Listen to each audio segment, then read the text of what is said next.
Hi, this is Chris Davis of SlashGear, and this is the Nokia N9. Now, it's the first and possibly the last of Nokia's smartphones to run MeeGo. Now, MeeGo is, if you don't remember, if you've not been keeping up with Nokia's interesting platform decisions over the past couple of years, it's the platform that used to be known as MeeMo, as on the Nokia N900, and before that it appeared as Nokia's Internet Tablet OS on the 770, the N800, the N810. It's been on a variety of different internet tablet platforms and never really found much in the way of success. But in MeeGo, actually, for the first time, they've got something of a winner, which is a shame because they've also decided to abandon it and basically move forward with Microsoft's Windows Phone OS, which is a shame because actually MeeGo works pretty well. So as you can see, it's all swipe and touch based. This is the N9. It's a very thin handset, 3.9-inch touchscreens, 8 megapixel Carl Zeiss camera on the back there with a dual LED flash.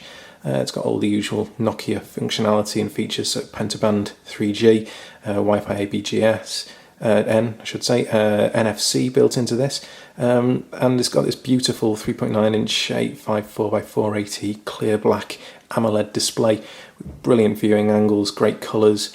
It really is a fantastic piece of hardware packaged into this single piece of polycarbonate plastic milled from one great chunk, and it just feels brilliant in the hand, kind of partway between anodized aluminium and plastic. So a little bit about MeeGo. As you can see, if we go from the lock screen, it's got this kind of dim time indicator and an @ symbol there to show that I've got a new email, and that stays on all the time because AMOLED obviously very low power consumption, so it can do that without ruining the battery. You can either press this power button on the side to unlock the display, there's a volume rocker above, or you can double tap and that gives you the lock screen. You can see a preview down at the bottom of recent emails. You can see all the usual status indicators up here at the top for battery, wireless, that kind of thing. And to get in, you simply swipe. And there's lots and lots of swiping to be done. So you have these three home screen panes, one of which is the app launcher. So you have all the different applications that come preloaded. Swipe across, you get the recent applications. So this is basically the task switcher, and you can see thumbnails of all the recent apps. And each one, so say if we go into, here's the Ovi store, you get back to that home screen by swiping. And then as you move through, here's the browser, it switches between, so obviously the most recent app you've been using is shown at the beginning. You can also sort of do a pinch zoom gesture and have 4 thumbnails per page, or you can zoom out if you're a big multitasker and see 9 of them at once. And we've had 25 different apps, web pages, that kind of thing open at once, and I haven't really had a problem with the N9's 1 GHz single core processor, which is quite impressive because it's an OBAP 3 chip, which was kind of only new midway through last year. The last pane is this notifications pane, so it gives you a selection of your latest kind of email or any calendar updates, and then down at the bottom you get a mixture of your Facebook and Twitter and any RSS subscriptions you have, kind of all pulled into the same place, and you can tap straight onto those, see obviously the profile pictures, and go straight in to read those. Nokia have preloaded various different apps, including a dedicated Twitter and Facebook app, but you get a range of stuff. So you get a full web browser, you get a messages app with conversation view. The email app is pretty special. If I just go into that, and as you can see, it supports unified inbox with multiple different email accounts. You can get push email on your Exchange, pinch zoom to zoom in and out, and the keyboard is pretty great as well. If I can just show you that, so you can see there's this on-screen keyboard, and what you can't feel is when I'm tapping there is a kind of really direct haptic response, and it's great. There's also a landscape keyboard as well, and as you can see there's a little bit of lag there as we rotated. This version of MeeGo isn't perhaps as optimized as it could be, though the lag is only in certain places, so it's kind of a bit of a luck of the draw as to whether you will see it impact your usage or not. And to get out, you basically just swipe away. There's also an option where you can swipe down to actually close the app If you want to do some manual app management, you can hold down and you can see any of these, tap to get rid, or you can close them all in one fell swoop. In terms of other applications, something like the clock shows a really good example of the UI design here. Really pared down, minimal, works beautifully. So this is obviously for setting alarm, just works really, really well. Very tactile, lots of little things, details like that. So for instance, if you tap the title bar up here, you can see the various stages of the profile, and will be moved through using the volume key on the side. It steps up through and then adjusts the volume there, or you can swipe to adjust the phone volume.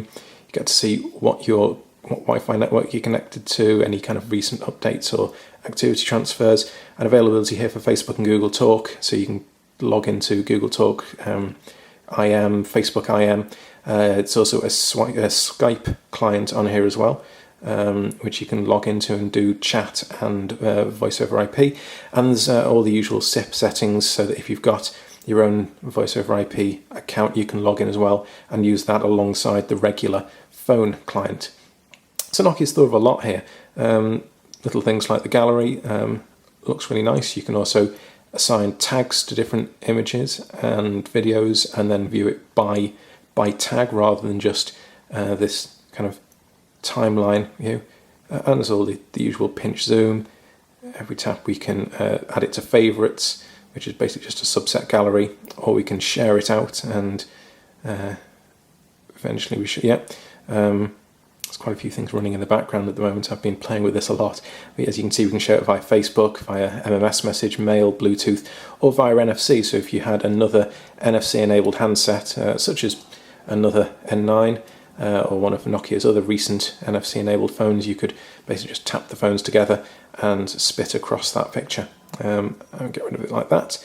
There's Nokia Maps, which is pretty darn impressive for a free Maps application. And it supports all the usual regular mapping. You can see the satellite views, and it has integration with various points of interest from and reviews from online services like Quip. So if you have a look at what's kind of nearby,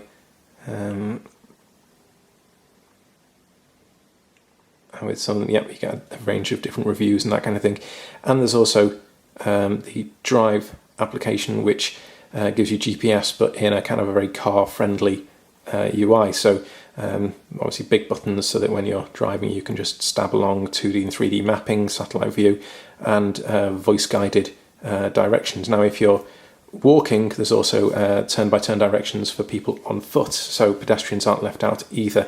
And there's the option to download maps on a country-by-country basis to the N9, so that if you're abroad, for instance, don't want to get lost but don't want to be suffering through roaming fees with whatever network you're roaming onto when you're back at home or in the Wi-Fi at the hotel, you can download and cache the maps onto the N9 and access them there. What else have we got? There's OV Music for purchasing tracks and albums and downloading them directly as DRM-free MP3s straight onto the phone. Again, it seems to be a bit laggardly in loading, but and there's various choices of tracks and albums, and you can download them kind of by track or by album. And there is the regular OV store, which has a variety of apps. Now, development on the N9, on MeeGo in general, it uses Qt. Nokia are moving away from Qt with Windows Phone. There won't be a Qt port across, so developers will have to pick and choose whether they want to support Symbian and MeeGo, or if they want to go and support Windows Phone. And we have the feeling that the likelihood is they're going to pick the OS with the brighter future, which is likely to be, unfortunately, Windows Phone, which might leave the N9 kind of without a huge choice of applications. But there's a reasonable amount of things preloaded. So for instance, you get this Wi-Fi hotspot app, which allows you to share the N9's connection with multiple Wi-Fi connected devices, so your netbook, your notebook, your tablet, your Nintendo DS, for instance. And everything is done in this kind of same very easy to use style, very straightforward. There's on-device search, so we can search for, say, Nokia, and that pulls up all the different sort of results from across the phone, whether they're video, whether they're people in the address book, whether that's emails that I've had. And the whole thing is very consistent and kind of shows us, kind of leaves us a little bit sad almost about what Nokia could have delivered if they decided to stick ahead with MeeGo. But this is the N9. It's a pretty impressive piece of kit, very small, and the one saving grace is the fact that we know that Nokia is going to use industrial design and sort of specifications very similar to this kind of polycarbonate unibody shell in at least one of their upcoming Windows phones, which we're expecting to be released at Nokia World 2011.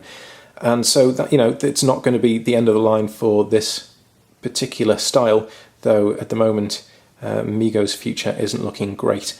It's been bundled off to be part of the Tizen platform, which Intel are taking the lead on with Samsung and some other people, and the Limo Foundation. So whether it will make an appearance again in this sort of MeeGo Harmattan form, it remains to be seen.